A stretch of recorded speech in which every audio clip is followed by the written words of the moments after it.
Assalamualaikum warahmatullahi wabarakatuh. Sebelumnya izinkan saya untuk memperkenalkan diri. Nama saya Rizka Ayu Pratama dari Representatif Sekolah Tinggi Pertanahan Nasional. Pada kesempatan kali ini, izinkan saya untuk mempresentasikan esai yang telah saya tulis yang berjudul Upaya Perwujudan Asas Legalitas Melalui Advokasi Masyarakat Hukum Adat pada Penataan Aset Reforma Agraria.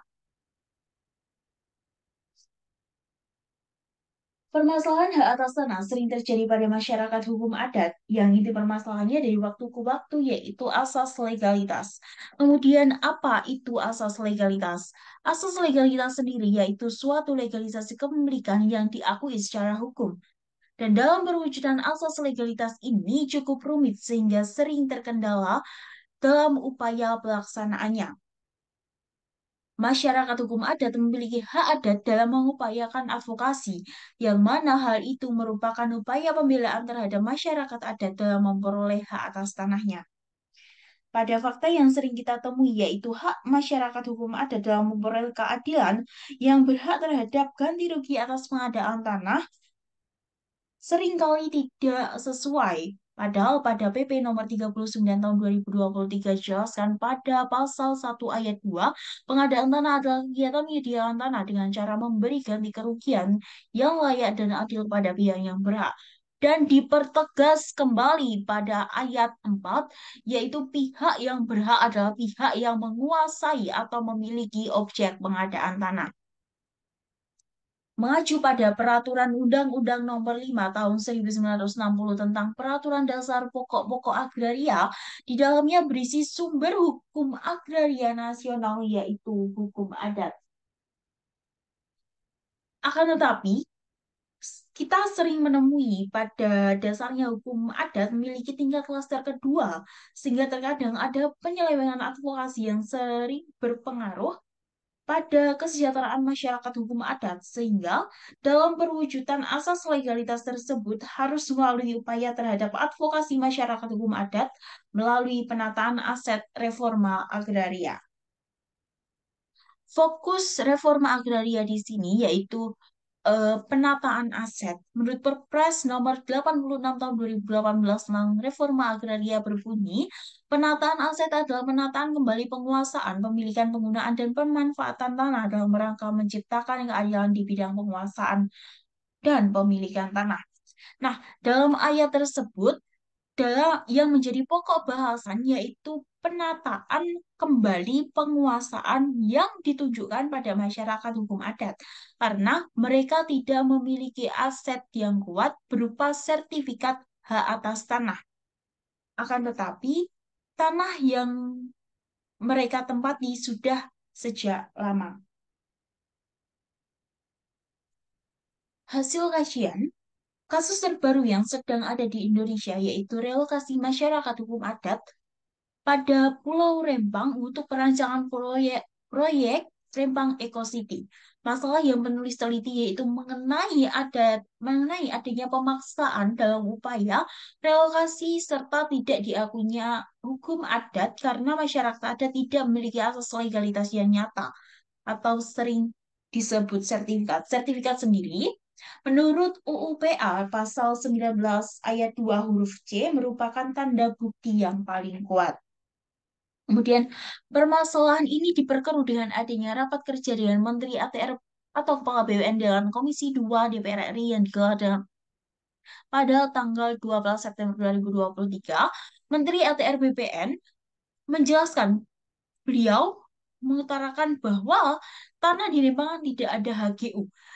Di atas tanah tersebut dengan luas 17.000 hektar berupa kawasan hutan dan 600 hektar berupa hak pengelolaan dari BP Batam. Dan masyarakat yang tinggal di sana tidak memiliki sertifikat alias asas legalitas yang kuat berupa sertifikat itu sendiri.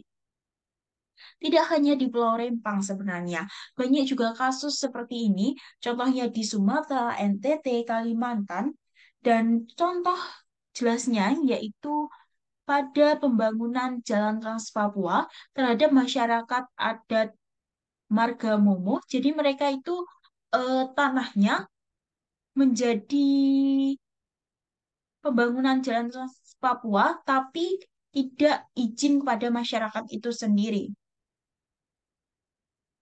Nah, kerangka diagram alir pada penelitian ini yaitu perwujudan asas legalitas eh, digunakan untuk adanya pengakuan terhadap hak atas tanah masyarakat hukum adat yang didukung dengan advokasi terhadap masyarakat hukum adat. Pada hal ini dapat mewujudkan adanya penataan aset melalui reforma agraria untuk kesejahteraan masyarakat hukum adat.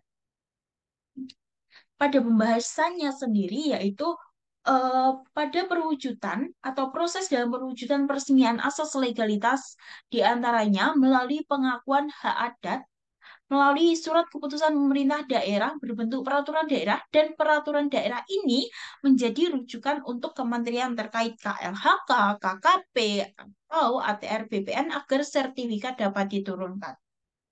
Proses tersebut merupakan proses yang tahapannya begitu rumit. Dengan demikian, masyarakat hukum adat tidak memiliki legalitas atas tanah yang dikuasai. Hal ini sudah seharusnya menimbulkan adanya advokasi atau pembelaan pada masyarakat hukum adat terkait adanya penguasaan terhadap tanah yang dimiliki. Karena apa? Berdasarkan regulasi Pasal 1 Peraturan Menteri Dalam Negeri Nomor 52 Tahun 2014 tentang Pedoman Pengakuan dan Perlindungan Masyarakat Hukum Adat yang berbunyi, masyarakat hukum adat adalah warga negara yang memiliki karakteristik khas hidup berkelompok secara harmonis sesuai dengan hukum adatnya, memiliki ikatan pada asal-usul atau kesamaan tempat tinggal, terdapat hubungan yang kuat dengan tanah dan lingkungan hidup, serta adanya sistem yang menentukan peranata ekonomi, politik, sosial, budaya, hukum, dan manfaatkan suatu wilayah tertentu secara turun-menurun. Pernyataan pada pasal 1 ini kemudian ditegaskan lagi pada ayat 2.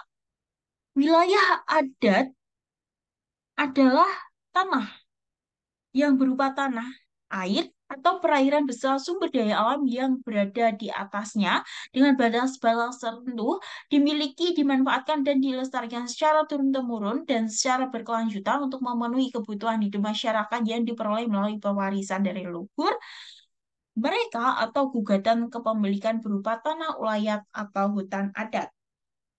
Nah, penataan aset dalam perwujudan asas legalitas terhadap masyarakat hukum adat sangat diperlukan. Karena apa?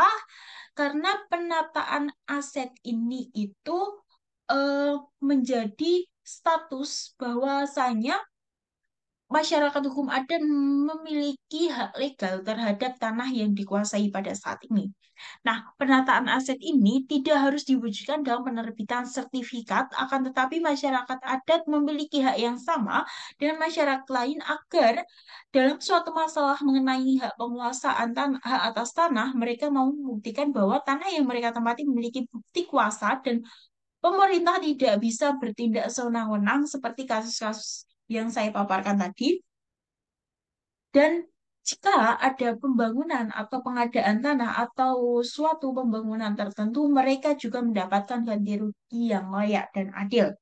Nah, upaya dalam perencanaan hal ini harus dilaksanakan secara matang agar perwujudan advokasi terhadap masyarakat hukum adat dapat terrealisasikan dengan nyata. Penataan aset berperan sangat penting karena untuk perwujudan kesejahteraan masyarakat hukum adat, karena dari banyak kasus sengketa tanah yang ada pada masyarakat hukum adat dan pemerintah, pasti kita lihat saja penyebabnya pasti adanya asas legalitas. Bagian penutup, penataan aset adalah salah satu cara menanggulangi permasalahan ini akibat regulasi yang kian waktu atau seiring berjalannya waktu sering berganti. Pengakuan masyarakat hukum adat sudah tertera dalam peraturan yang jelas, akan tetapi pada pelaksanaannya tidak sesuai dengan peraturan yang ada. Kesejahteraan masyarakat adat selalu menjadi klaster kedua. Padahal dalam garis besar sumber hukum agraria nasional pada UUPA berasal dari hukum adat. Hal ini membuktikan bahwa masyarakat hukum adat sudah diakui keberadaannya sejak lama dan sudah seharusnya memiliki hak yang sama dan adil. Penulisan esai ini didasari adanya kasus-kasus konflik pertanahan atau konflik agraria dengan masyarakat hukum adat yang sumber masalahnya hampir sama. Diharapkan perwujudan asas legalitas melalui advokasi masyarakat hukum adat pada penataan aset reforma agraria dapat terlaksana untuk penyelesaian masalah yang kian hari kian parah. Sekian dari saya, Rizka Ayu Pratama. Terima kasih.